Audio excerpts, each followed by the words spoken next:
Hi everyone, this is Johnnyonoes, and I'm playing Subnautica, the Dangerous Creatures update. And in this Let's Learn video, we're going to go over all the new additions in this update. So keep calm and be careful, because there's some more dangerous stuff out there to be aware of. The blueprint added in this update is called the Reinforced Dive Suit. The Reinforced Dive Suit will negate 50% of the damage you take from creatures. It will also negate all heat damage that you would receive, which is a new thing in this update, where if you're close to a thermal vent or somewhere that's really hot, you'll eventually start taking damage based on the temperature of that area. So having the Reinforced Dive Suit on makes it so that you can swim around in those really hot areas, as well as taking 50% less damage from creatures. The Reinforced Dive Suit fragments can be found alongside the upgrade console, either the vehicle or Seamoth upgrade console fragments up near the mountains, alongside the engine components for the Cyclops. So yeah, head over to the mountains and get yourself a new Reinforced Dive Suit along with those other two components. So to build the Reinforced Dive Suit, you need 2 synthetic fibers. And the way you make that is by going into Resources, Advanced Resources, and checking out synthetic fibers here. It requires benzene and fiber mesh. You're probably familiar already with fiber mesh, but if you haven't experimented with blood oil, that is how you make benzene. So basically you're going to need 6 blood oil, and then I guess only 2 creepvine. So make sure when you go down to the blood kelp trench or blood kelp 2, make sure to pick up 6 blood oil while you're there, so that you can make 2 benzene. And then, you're going to need 4 creepvine. So 4 creepvine, 6 blood oil. It'll allow you to make 2 synthetic fibers, so that you can then go ahead and make the Reinforced Dive Suit. 2 blueprints have changed since the last update. A new material called Kyanite has been added to both the Prawn Suit Thermal Reactor, as well as the Prawn Suit Jump Jet upgrade. So you're going to need to get some Kyanite, which also requires you to have the drill arm, which you can find in various crash sites in the grassy plateaus area, as well as the dunes area. So make sure you have the drill arm before you venture into the inactive lava zone to be able to pick up the Kyanite as well as the sulfur. So when you head down into the inactive lava zone, you're going to need to get 5 Kyanite as well as 3 sulfur to be able to create these 2 new updated upgrades. Kyanite crystals can be found in the same areas you'd normally find sulfur. Just go ahead and use your drill arm on it and wait till they break apart. They'll break into smaller little crystals that you can pick up and put in your inventory. One just fly off in that direction. Let's see. It is possible to get no crystals from each of these nodes, so just keep drilling until you see some appear. As you can see, there we go. They look like this. Like a brick of crystal. Oh, there's another one over there too. So while you're down here in the inactive lava zone, make sure to pick up 5 or 6 of these, so that you can make the 2 upgrades for the exosuit. The thermal power upgrade, which is what's keeping my exosuit nice and powered up, as well as the jump jets, which makes the jump jets on the exosuit so good. Let's talk about all the new interesting areas that were added to this update. If you venture back into the Lost River area, you'll find that the bright neon green, whatever liquid that is now a nice, more natural shade of green, along with looks like some of these mushroom things on it. Let's see if we can pick them up. They do anything? Nope, not yet. Oh, they're pretty cool looking from below too. I love those shadows. They look like gears. But yeah, the lava zone, or sorry, the Lost River has gotten a little bit touched up and looks a lot more interesting to explore. If you head on over to the Grand Reef at the entrance to the Lost River area deep inside the Grand Reef, about 500 meters down, you're going to find a brand new base. So inside there is a PDA with more story information, as well as some stuff that you can scan if you haven't already found the fragments for. So the multi-purpose room, I think it's bed 2 in there. There's also a coffee machine you can pick up and install inside your base. There's also an alien containment. So if you don't have the fragments for that, I think you can just scan that and get the whole blueprint for it. Oh, it looks like there's a PDA that I don't have yet. I'll have to go get it. But yeah, this is the brand new abandoned base that is right next to the entrance to the Lost River from the Grand Reef side. Deep inside the Lost River, as you can see, I'm at 889 meters down. You'll find this large, really awesome looking tree. Looks like it's got some sort of egg growing on it. A big pearl inside of the egg. Yeah, you can find this area by going into one of the deep caverns from the... Oops. You can find this in the pathway between Bloodkelp 2 and the Lost River area. It's kind of how I found it. But be very careful. There is a very large cavern that connects the Lost River to this area. That large cavern is very easy to get lost in.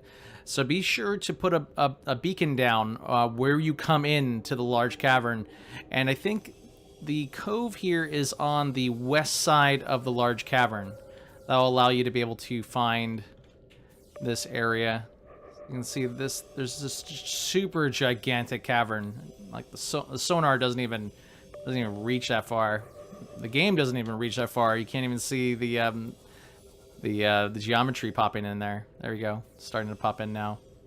But yeah, this tree is a really awesome find, and I have a good feeling that it has something to do with the story that they're going to implement by the end of the year. Let's go ahead and move on to all the new cuddly creatures that just want to give you a nice big hug. A new creature introduced to the Lost River biome are these really amazing looking ghost rays. We can actually see their anatomy through their skin. Looks like they either have, looks like 2 big lungs and some intestinal type things, but yeah, these are really amazing models. It looks like the same model as the Crimson Ray, but these things look really amazing. And they basically gravitate towards this gigantic tree that you can find in the Lost River. The Crimson Ray is a new fauna added to the inactive lava zone. It's harmless, and it has a very sad little kill me face to it. If you get... There you go. Yeah, they're harmless. They're really majestic looking. But that face, only a mother would love. While the crab squid is not a new creature per se, he's got a new toy. Where if he hits you with that blast, it will turn off any electronics that are currently on you, whether you're using a tool, or in this case, it's going to be the sea moth. So scary. These are the ones that are the scariest. They don't do any damage. Let's see if we can get hit by that. Yep, there we go. So the sea moth is now off. I think we got turned off at like 28%. Yeah, so you don't lose any additional energy. You just your sea moth get turned off, and any electronics that you have in your hand will stop functioning for it looked like about 3 or 4 seconds. But yeah, that's the crab squid's new EMP ability. It's pretty cool. The most aggressive of the new creatures added to the game is what we call the Warper. Oh god. Alright, here we go. They are very hard to get on camera. This is probably the 9th take. Hello. The 9th take of a Warper. As you can see, they have little scythe-like hands, and as their name implies, they warp around the map, and they have the ability to warp you outside of vehicles, and get you nice and close so they can hit you with those scythe-like arms of theirs. You are capable of pulling them in with the grappling hook. Let me see if I can get this one over here. You can see the little warp fields as they move around and stalk you. But yeah, these guys are pretty aggressive. They will attack you after warping you close to them. But they don't do too much damage to you, about 10 to 15. I have the reinforced diving suit on, so they do about 15%. Let me see if I can get this guy. They get agitated when you do this. Whoa. Hello. Hi. Hello. So yeah, that is the Warper. He looks like a little mini dragon emperor almost with those tentacles, and he likes to spin around when there's a grappling hook attached to him. There we go, that's a great picture of one. Say hello, Warper. Goodbye. Alright, let's move on to the next creature. Now here is the nice big cuddly bear we've been waiting to get on stable for quite a while. Behold, the Dragon Leviathan. This particular one is kind of stuck, so we got a chance to get close and personal with him. These guys, they will swim around the map, and they'll shoot fireballs at you and all that. They don't do that much damage to a reinforced exosuit. I think I took about 25% damage to the exosuit after like a full volley of fireballs and I think a bite. So they don't do too much damage to the exosuit. So if you're inside it, you're pretty safe. Just don't get stuck with him having tone on you. So let's give him a quick look. This guy tends to disappear when I move behind him, but you can see that he's about twice as long as the Cyclops. Really amazing looking model. And, oh, hi, Crimson Ray. And there he goes. Let's go ahead and find the other one that's moving about the map, and let's do a little bit of combat. Alright, so here's the one that's moving about the map here. Let's go ahead and try to piss him off. There's the fireballs that he shoots. So awesome. Grapple onto him, or try to grapple onto him. Like he's gonna go in for a nap. Alright. Looks like they seem to have the same problem as the Reapers do. Alright, we found him. Here he comes. Missed the fireball. Oh, 50% damage. I was just kidding. They do a lot of damage. Let's see him get away from this guy. Wow, that was a lot of damage. So, it's easy for them to miss with the fireballs, apparently, but when they get you in their maw, it can do a pretty good amount of damage. This is just to let you know, this is a reinforced exosuit with the defense upgrade on it. So I'm gonna go ahead and cry myself to sleep here and repair my exosuit. All right, folks, this is Johnnyonoes, and I'm playing Subnautica, the Dangerous Creatures update. I hope you enjoyed this video, and please go ahead and leave any questions you might have. Oh god, I'm scared. Any questions you might have about this game or any of the other games that I support in the comments below. Thanks, folks. See you later.